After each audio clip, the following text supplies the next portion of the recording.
Bagaimana cara kita memandang diri kita sendiri, saudara, itu seringkali suka salah. Ya, nah saya mau khotbahkan itu hari ini supaya membantu kita untuk mengetahui siapa sih kita. Kok pede banget sih? Sombong ya? Bukan, saudara.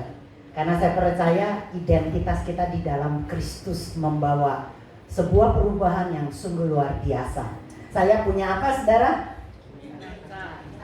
Cermin, kaca, silau ya.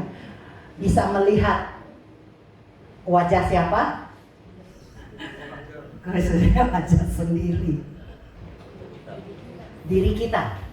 Ya, para wanita kalau bercermin biasanya pasti mau ngelihat dulu alisnya. Udah sama belum? Udah rata belum? Rapi nggak? Betul, saudara?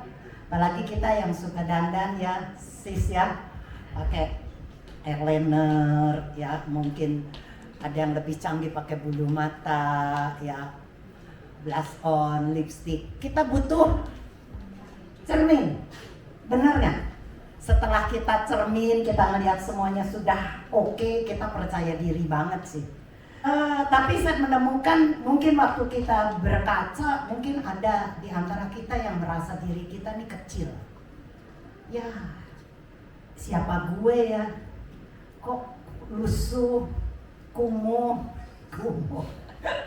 Kok jelek begini sih? Matanya kenapa sipit? Hidungnya kok mancung ke dalam ya? Orang-orang mancung keluar, kenapa gua mancung ke dalam? Terus bibirnya kurang. Sehingga pada waktu mereka berkaca dan melihat dirinya kurang, mereka merasa perlu diperbaiki. Nggak aneh, makanya mereka operasi. Di sini enggak. Tapi kalau Anda bergaul dengan dunia luar ya, Anda menemukan khususnya orang-orang yang ya tentunya harus punya uang dan juga mungkin terkenal, khususnya artis, aktor Indonesia, niru orang Korea, pulang-pulang bukan ke Korea untuk jalan-jalan menikmati kuliner atau mungkin apa, tapi mereka pulang dari Korea mukanya berubah total.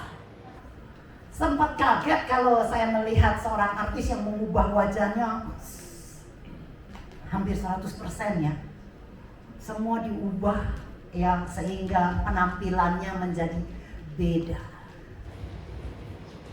Boleh nggak Bu? Itu kan terserah pribadi masing-masing. Betul ya? Kita bukan membahas itu. Tetapi saya membahas begini, saudara. Ada begitu banyak orang waktu berkaca merasa dirinya kurang. Merasa dirinya nggak sempurna. Merasa dirinya kok nggak seperti orang lain yang punya mata indah, mata besar, hidung mancung, dan sebagainya. Sehingga mereka memilih jalan untuk menyempurnakan wajahnya. Itu sah-sah saja, nggak masalah, saudara. Saya cuma mau berkata kepada Anda semua, cobalah waktu Anda berkaca, punyai rasa kepercayaan diri sendiri bahwa Tuhan menciptakan kita sempurna adanya. Amin. Saya meyakini itu sehingga apapun mungkin orang melihat saya kurang ini, kurang itu ya. Pokoknya mau nggak sulam alis? Ya kalau sulam alis masih oke. Ada sulam bibir. Sulam bibir Yujel. Ya, pasang benang di wajah supaya nggak keriput. Ya, kemudian masih di filter apalah pokoknya semuanya. Saya kadangkala bertanya sendiri gitu ya. Saya percaya Tuhan menciptakan kita sempurna adanya. Mungkin bagi yang tua perlu itu, tapi kalau yang masih muda, yang masih kenceng gitu ya, melakukan itu, kayaknya ada ketidakpuasan atas ciptaan Tuhan, atas dirinya sendiri, saudara. Benar ya? Jadi waktu Anda mengaca sekarang, perhatikan, lihatlah dirimu yang sangat sempurna. Tuhan ciptakan kita, Dia tahu, Dia mengerti akan diri kita lebih dari kita sendiri. Katakan amin, saudara. Amsal 23 ayat 7, kita baca satu ayat ini. Sebab seperti orang yang membuat perhitungan dalam dirinya sendiri, demikianlah ia. Saya senang ada bahasa Alkitab terjemahan yang lainnya, ya dari kata Indonesia modern. Begini, saudara, ada nggak ya kok? Dalam terjemahan bahasa Alkitab yang lain dikatakan gini, sebab sebagaimana ia berpikir dalam hatinya, demikian jugalah ia. Kalau Anda berpikir gua jelek, ya Anda jelek. Kalau Anda berpikir saya nih cantik, cantiklah. Kalau Anda berkata mana laku, ya gue ya udah jelek nih, makanya masih jomblo gitu, jelek sih. Gak heran kalau orang-orang juga melihat Anda jelek. Oke? Ayat ini berkata sebagaimana kita berpikir, maka jadilah kita. Ya. Sebab sebagaimana ia berpikir dalam hatinya, demikianlah juga dia. Jadi sekali lagi, saudara, cara memandang diri kita sangat menentukan. Semua destiny, tujuan Tuhan atas hidup kita itu ditentukan juga saudara bagaimana cara memandang diri kita. Nah, ya, karena waktu kita memandang diri kita dengan nilai yang benar, maka orang lain akan menghargai, memberi nilai yang kita sudah nilai diri kita. Gampangnya begini, saya punya dagangan, cari ya. Tadi saya coba bawa ini, Cisur berkata, "Bu, mau dagang, Bu?" Nah, ini anggap saja saya lagi jalan-jalan ke sebuah mall. Ya, ke sebuah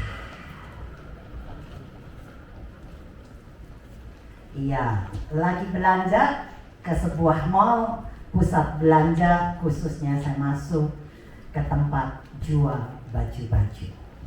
Di sini Anda lihat ada baju-baju yang digantung, ya, bahkan diberi plastik. Karena apa menurut Anda? Karena apa? Mahal. Baju bagus gini tidak hanya sekedar ditaruh, tetapi dibungkus, diplastikin supaya terjaga, ya, nggak kotor, dan menurut saya nggak dipegang-pegang, saudara. Kalau di plastik yang kepegang plastiknya, tapi kalau ini dipajang di pusat perbelanjaan khususnya toko baju, semua pegang. Anak kecil bekas makan es krim, mama beli mah, bagus lo. Kena es krim, makan coklat mungkin nempel, sehingga barang bagus begini kadangkala karena dipegang banyak orang jadi rusak, kotor, jelek dan sebagainya. Dijaga banget, dipelihara, istilah saya, dijagai karena barang mahal, berharga. Tapi coba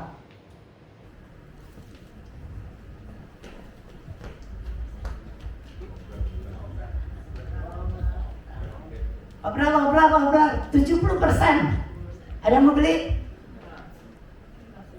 90%. Gratis. Lihat lagi. Ya, ini mendingan. Berapa? 50%. Mau beli, Bu?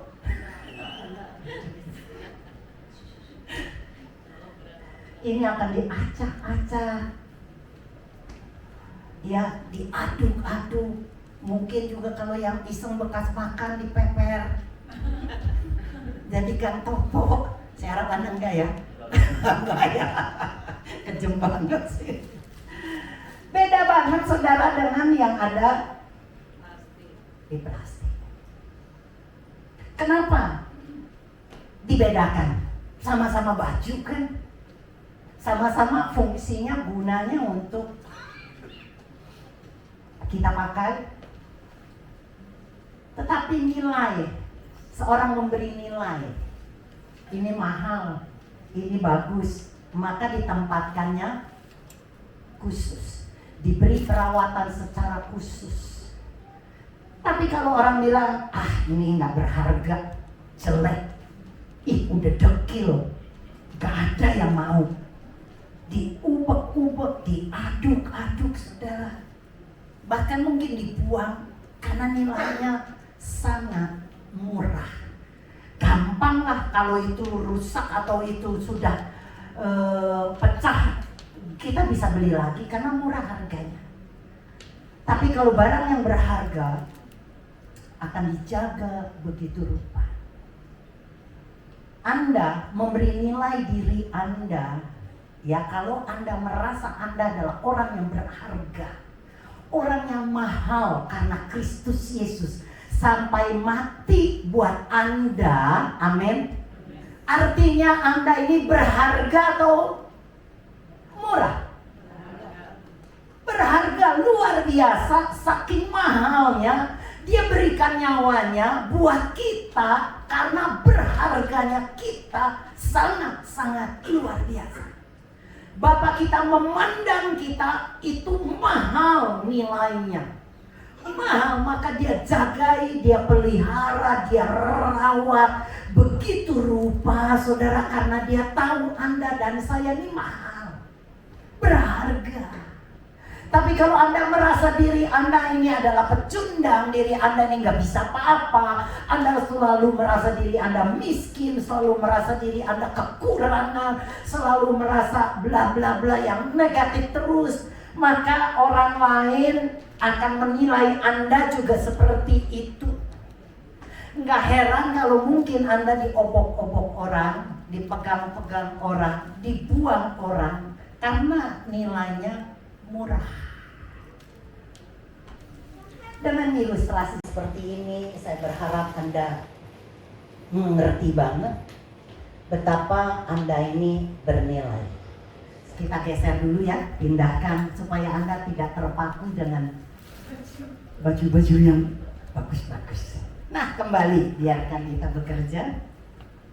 Ya, karena buat saya ini sangat penting. Sebagaimana Anda menilai diri Anda di dalam Kristus, itu akan menentukan nilai orang lain kepada Anda. Kalau Anda selalu merasa diri Anda nih miskin, kekurangan, sehingga kita nih jadi gayanya gaya orang susah. Kalau kita bilang, kita ke situ gak punya duit, kita ke situ, mana mungkin, nggak bisa. Orang akan lihat Anda sebagaimana Anda melihat diri Anda, ya. Ya begitu, saudara. Tapi jangan menilai diri Anda juga kelewat tinggi, sehingga Anda merasa, lu gak tahu siapa gue. Dia aja gak tahu dirinya siapa, saudara. Sehingga nanya, lu gak tahu ya siapa gue. Siapa lu, gue juga gak tahu. Jangan gitu, saudara. Apalagi dengan medsos sekarang yang berkembang luar biasa, di mana mereka mau dapatkan penghargaan atau mungkin identitas diri mereka dari kata orang. Kalau saya melihat medsos, baik di IG, baik di Facebook, baik di tempat apalah, banyak banget itu kan ya, ada Twitter, ada semacam-macamnya gitu ya. Saya melihat mungkin sebagian besar mereka mau menunjukkan siapa dia. Sehingga setiap kali kalau mereka pergi, mereka posting, mereka makan, mereka posting, nggak salah, saudara, nggak salah. Ya, itu nggak salah. Tapi kadang-kala kita kejebak dengan sesuatu yang ada di dalam kita yang tersembunyi. Kita mau tunjukin siapa nih kita nih.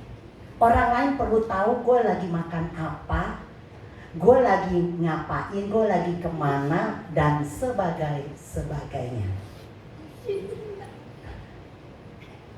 Nggak salah, saudara, jangan melototin saya.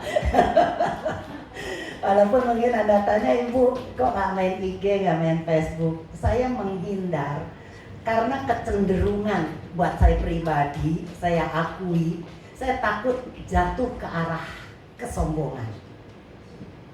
Karena nggak dipungkiri, saudara, ya kita akan ngeliat berapa yang like, berapa yang follow, berapa yang ngikutin kita, itu akan kita terus cari, dan kita akan punya ada motivasi ingin bikin lagi sesuatu yang lebih lagi, di mana orang akan mengfollow kita kemana aja kita. Dan buat saya pribadi ya, saya takut. Ibu bikin YouTube, beda saudara. YouTube pun juga penuh perjuangan dan pergumulan. Di awal-awal saya sangat susah, karena memang juga berkata-kata mereview, apalagi kulineran makan gitu ya. Nih mulut rasanya nggak bisa saudara. Dan ditambah lagi dengan keluarga, ya kita, anak-anak saya semua, kalau saya setiap syuting mereka ketawa banget. Itu bebannya berat banget, sampai saya marah, takdir kita lain menerusin. Saya kalau minta dia syuting gambar saya, kayak kemarin kita makan di sebuah restoran, tak syutingnya dia syuting. Dia ketawa dulu saudara, sampai hilang kata-kata saya. Sampai 4-5 kali harus diulang. Terakhir dia bilang, "Tak, kalau lu yang ambil, mama gak pernah bisa ngomong, kenapa ya? Tapi kalau sama Liana, sama ibu-ibu yang lain itu kayaknya mulut cacus. Sama aja kenapa, karena dia udah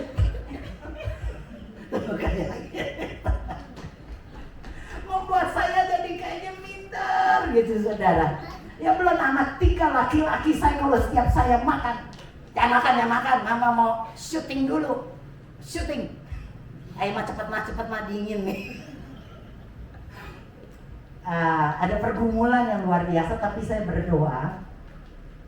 Saya melakukan itu, saya tanya Tuhan boleh enggak? Selidiki hati saya, apakah saya benar-benar mau menjadi orang yang terkenal, yang banyak di-like atau orang banyak ngikutin, atau saya ingin mencari sesuatu yang memuliakan nama Tuhan. Ya, dan saya bersyukur Tuhan tunjukkan, ya mungkin tim kita bisa tahu banget ya, nggak ada merekayasa mau pergi kemana aja, kadang-kala bingung. Tapi itu tuntunan Tuhan. Kalau Pak Priyo bisa bersaksi, ya bukan saya yang kata-kata, tapi mereka yang ngalamin. Mereka lihat betapa ajaibnya Tuhan menuntun setiap langkah kita, menuntun setiap acara kita begitu sempurna. Sampai kita kadang-kala bingung saudara, kok seperti itu ya Pak Priyo ya. Sampai tepat di tempat yang kita nggak pernah tahu, nggak pernah cari tahu, dan kok diantar mobilnya pas ini kok Bu. Ya ampun. Ada banyaklah keajaiban, dan khususnya juga pada waktu saya bertanya sama orang, sama penjual, saya menyaksikan cinta Tuhan itu rasanya kebanggaan, kesenangan, sukacita yang gak terbeli. Ya sampai maaf Pak Priyo bilang gini, mau belajar dari ibu, karena tukang parkir aja saya cerita tentang Yesus, Tuhan Yesus berkati. Ya Pak Priyo, saya gak pernah berani Bu, tapi waktu terakhir dia bilang, Tuhan Yesus berkati ya Pak. Saya berkata biarlah kita belajar sama-sama. Saya juga belajar bagaimana saya mau tetap jadi berkat di tengah ketidakberdayaannya saya. Saya masih menderita sakit kaki yang masih ya. Tetapi saya tidak mau terpuruk dengan memikirkan rasa sakitnya, kakinya, nyerinya, sehingga saya merasa nggak berdaya dan nggak bikin apa-apa. Saya nggak mau terpuruk sampai begitu. Saya ngajak teman-teman untuk pergi kuliner. Selain saya mereview makanan, saya juga bisa menyaksikan cinta Tuhan kalau diberi kesempatan. Saya cerita bagaimana saya dulu penderita kanker, dan sampai hari ini saya masih sehat dan hidup serta makan. Saya bilang itu anugerah Tuhan. Nah, mereka melihat itu sebagai wah, Tuhan Yesus ajaib. Amin. Jadi bukan hanya sekedar untuk membanggakan saudara ya, bahkan kadang-kala saya juga nggak pernah ikutin berapa yang like, berapa yang ditonton sama orang-orang. Kadang-kadang temen aja, Bu, wah luar biasa, kuota 9.600 kata, oh ya, nggak pernah terduga saudara, padahal yang follow sedikit saudara. Nah itu kurang lebih ya saya pikir begitu supaya Anda nggak salah cara memandangnya. Ya, sebagaimana kita memandang diri kita, saudara, jadilah kita.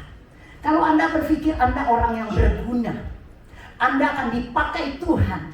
Jadi, saudara, nggak tahu caranya bagaimana, Tuhan sendiri yang akan atur, Tuhan sendiri yang akan menolong, Tuhan sendiri yang melengkapi.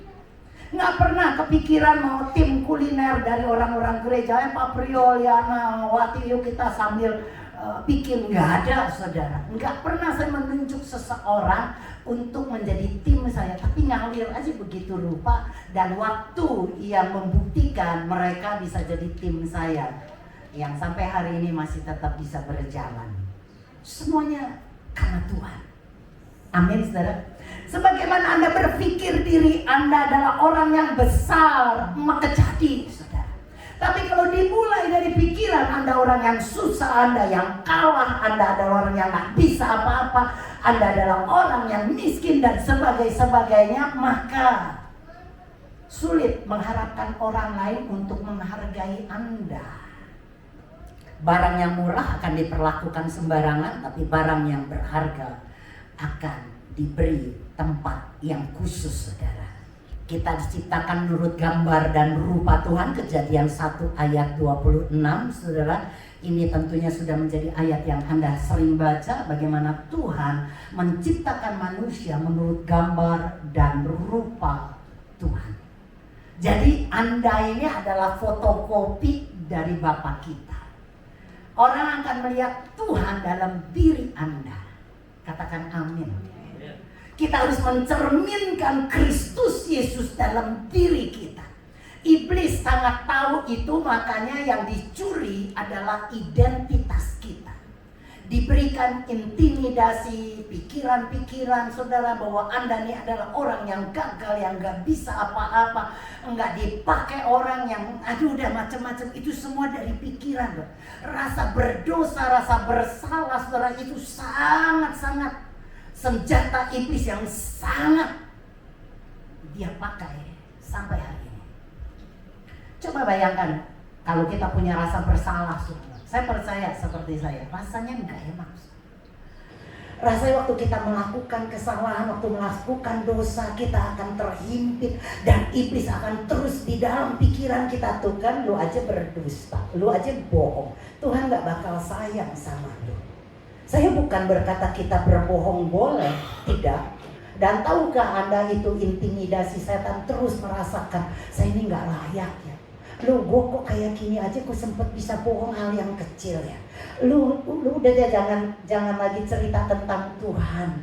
Ya, bukankah kamu ini orang yang suka berdusta dan sebagainya. Iblis akan pakai itu mengintimidasi kita dengan kesalahan yang sebetulnya kita lakukan tanpa sengaja. Anda paham itu?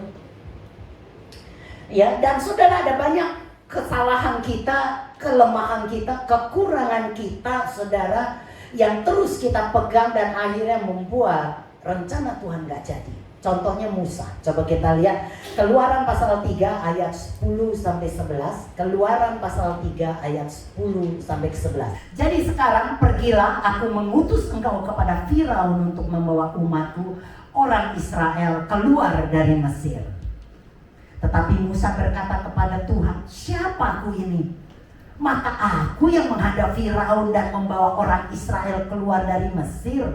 Waktu Tuhan utus Musa pergi ke Firaun dan engkau pimpin bangsamu keluar dari Mesir, Musa tuh gak pede. Siapa gue?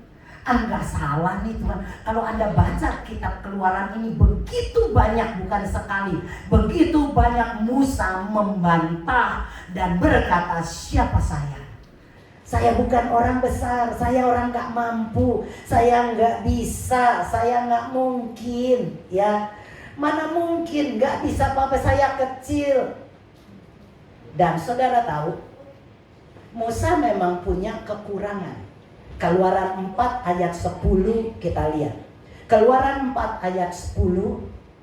Lalu kata Musa kepada Tuhan, Tuhan, aku ini tidak pandai bicara. Dahulu pun tidak, dan sejak engkau berfirman kepada hambamu pun Tidak, sebab aku berat mulut dan berat lidah.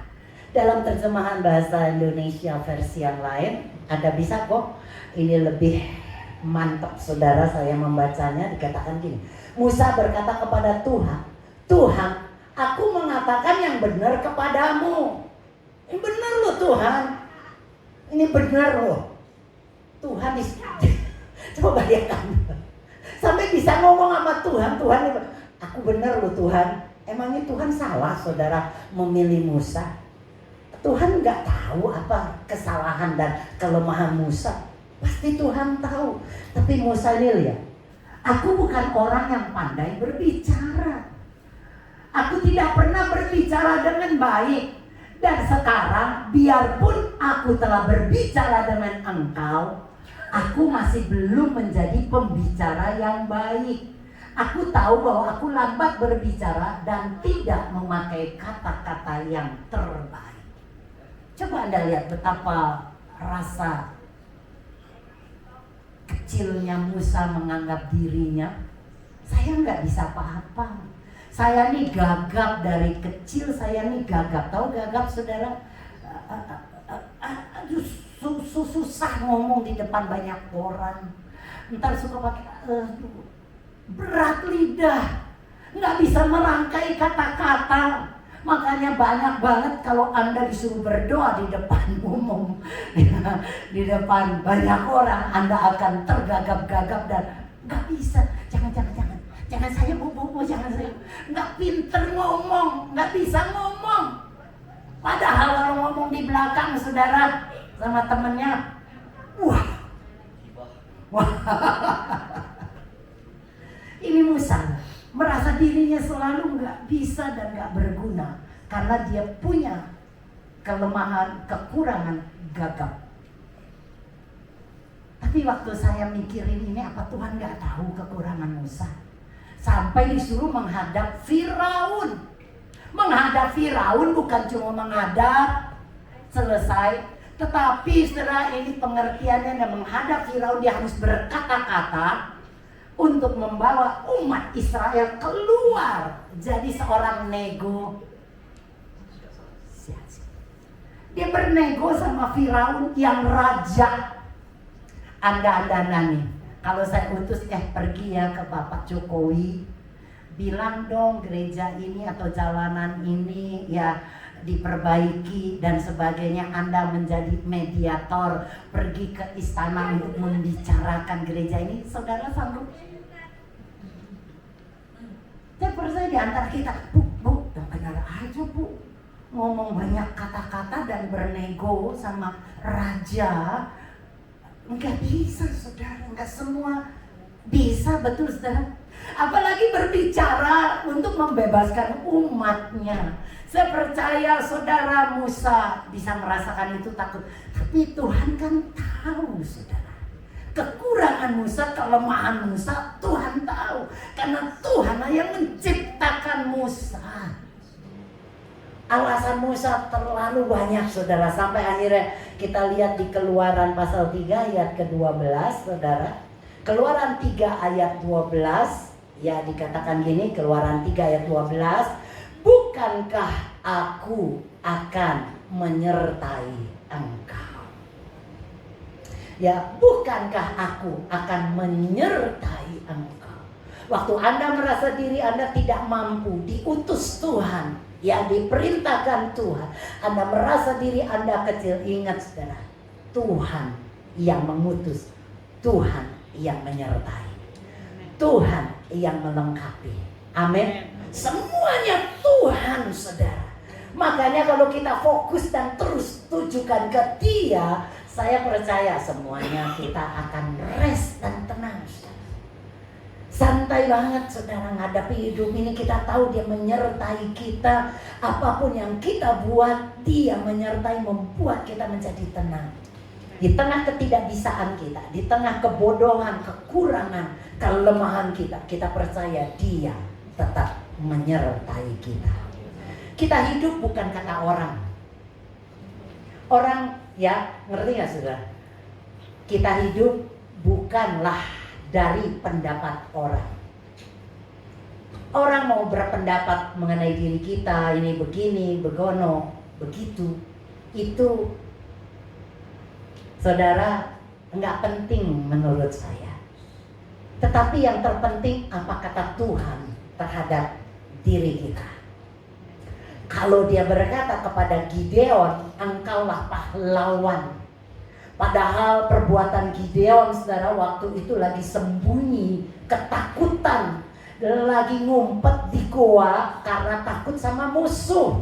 Tapi Tuhan berkata kepada Gideon, kamulah pahlawan. Saudara, apapun kata orang, bahkan mungkin kenyataannya begitu, saudara jangan putus asa. Lihat kata Tuhan apa tentang Anda. Tuhan kata, engkaulah anakku yang kukasihi, amin. Engkau kucintai, amin. Enggak peduli orang mau katakan apa, saudara, orang mau berkata apa, tapi biarlah itu, saudara, tidak mempengaruhi kita. Karena kita tahu kita ciptaan Tuhan. Nah, sedikit lagi sudah kita lihat nih, saudara, ya. Sebetulnya ada beberapa hal di mana di dalam Bilangan 13 juga bagaimana waktu pengintai, saudara, diutus untuk mengintai negeri Kanaan, saudara. Mereka harus memasuki negeri itu, mengintai ada apa di sana, ada musuh kayak gimana. Mereka 10 pengintai melihat raksasa, tapi 2 pengintai melihat apa, saudara? Mereka akan kita makan. Yang 10 berkata, mereka akan makan kita. Tapi yang 2, kita yang makan mereka. Cara sudut pandang yang berbeda, yang akhirnya menentukan bangsa Israel masuk ke negeri Kanaan. Nah, saudara lihat yang Mazmur 139 ayat 14. Mazmur 139. Ini ayat terakhir, saudara, dikatakan, aku bersyukur kepadamu oleh karena kejadianku dahsyat dan ajaib. Ajaib apa yang kau buat dan jiwaku benar-benar menyadarinya. Kita bersyukur karena kejadian kita, hidup kita, diri kita, identitas kita, gambar diri kita, jati diri kita itu dahsyat dan ajaib, saudara. Saudara, kalau Anda mungkin lagi, apa kata orang, Anda terlalu terpaku, orang memandang apa, memandang Anda ini siapa, Anda merasa diri Anda selalu kecil, terintimidasi terus sama pikiran yang iblis taruh. Saudara, saya mau mengingatkan Anda, ingat ayat ini. Kalau kita dijadikan, diciptakan sangat ajaib. Bayangkan, saudara, kalau saya melihat tubuh saya terpukau dan terkagum-kagum. Karena ini saya emang suka mengamati, saudara. Ya, saya bisa melihat gunung, saya bisa termenung bermenit-menit bahkan berjam-jam, memandang gunung yang orang lihat, apa ini sih bagusnya, cuma pepohonan, tapi saya bisa, nggak tahu ya, mungkin jiwa seni saya lumayan tinggi, saya bisa berkata, wow, di gunung itu ada binatang yang begitu banyak. Di gunung itu ada daun-daun yang begitu berwarna-warni.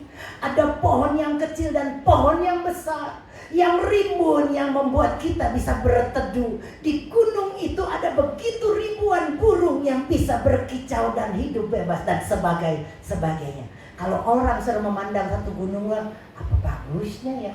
Lihat bentar kayak teman saya, apa ini sih yang lu lihat, udah dah masuk.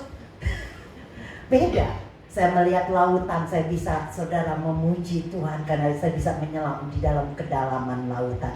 Saya bisa melihat bukan hanya binatang-binatang laut, saudara, ikan-ikan yang berwarna-warni, yang kuning, yang biru, saudara, tetapi saya juga bisa melihat kerang-kerang. Saya bisa melihat, saudara, mungkin saudara kalau diizinkan cumi-cumi atau saudara binatang-binatang ubur-ubur dan sebagai di mana warna-warninya nggak pernah seseorang bisa melukiskan begitu indah. Wah. Maka waktu saya melihat diri saya bisa terkagum-kagum. Anda bisa lakukan itu. Misal, saya melihat rambut, saudara. Rambut saya bisa sebulan atau 2 bulan sekali harus dipotong, karena akan tumbuh. Bayangkan, saudara, kenapa bulu yang ada di tubuh kita cuma rambut yang panjang. Coba kalau bulu tangan numbuh, setahun 2 tahun sepanjang apa, saudara? bulu hidung numbuh. Kalau numbuhnya seperti rambut, bulu hidung udah panjangnya kayak gimana, saudara? Anda kan nggak pernah pikir itu kan? Terimanya, iya udah begini. Coba lihat jari Anda. Di jari telunjuk tengah manis kelingking ada 3 ruas, saudara. Hitung. Tapi di jempol cuma 2. Kenapa mesti pakai ruas di jari Anda? Kalau Anda nggak ada ruas, Anda tidak akan pernah bisa menggenggam. Anda nggak akan pernah bisa memegang barang.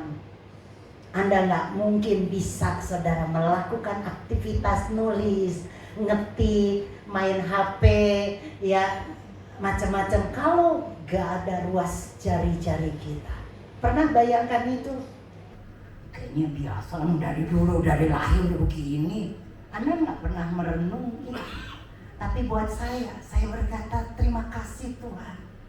Kalau saya begini tulang-tulang nggak ada sendinya, saya jadi kayak tiang listrik. Nggak bisa melakukan banyak aktivitas kalau nggak ada di lutut saya dan di kaki saya nggak ada, saudara. Iya, ini kita jalannya gimana, saudara? Tapi kita bisa menekuk, kita bisa jongkok, kita diciptakan dahsyat. Amin. Satu lagi yang terakhir. Pernah mikir ini saya, ya, cermin saya ada baterainya, sehingga bisa nyala karena ada baterai. Tapi kekuatan baterai ini terbatas. Entah, saya nggak tahu berapa lama, apakah setahun, 2 tahun, nggak pernah saya coba. Tapi satu waktu perlu diganti.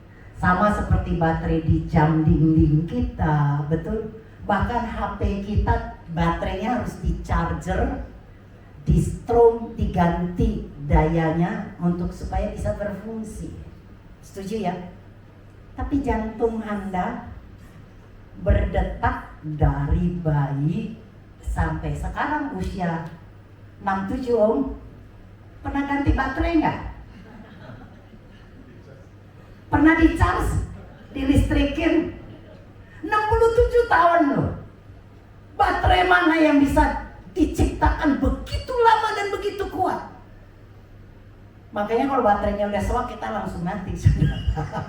Berarti baterainya udah rusak. Tapi bukan itu maksud saya. Kalau Anda bisa merenung dari tubuh Anda saja, keajaiban yang Anda terima, saya percaya rasa syukur kita, kekagum-kaguman kita kepada Bapa kita itu, sehingga mengaminkan ini bahwa kejadian kita, lahirnya kita, hidupnya kita itu dahsyat dan ajaib. Dahsyat, saudara. Apa yang Anda miliki dari rambut yang tumbuh, hanya rambut di kepala yang tumbuh, tidak rambut di tempat lain. Ya, ruas-ruas jari, saudara, yang Tuhan ciptakan. Hal sederhana yang sangat kecil, yang saya percaya nggak semua orang memikirkan betapa ajaibnya Tuhan. Bahkan nggak ada yang salah dalam diri kita. Dia ciptakan pada tempatnya, nggak ada yang salah. Kita bisa dengan bangga, kita punya kepercayaan diri, kita punya gambar diri, identitas diri kita di dalam Tuhan. Katakan sempurna. Karena Tuhan ciptakan kita sempurna. Orang mau lihat kita dasar blow on. Dia goblok ya, dia kok payah ya, dia kok begitu. Apa? Emang gue pikirin. Apa Bun namanya? EGP ya. Bodoh amat. Citra diri kita tidaklah bergantung kepada orang lain. Jadi biarkan saja orang memandang Anda negatif, memandang Anda, ini pakai bajunya itu terus ya, tasnya aja udah robek.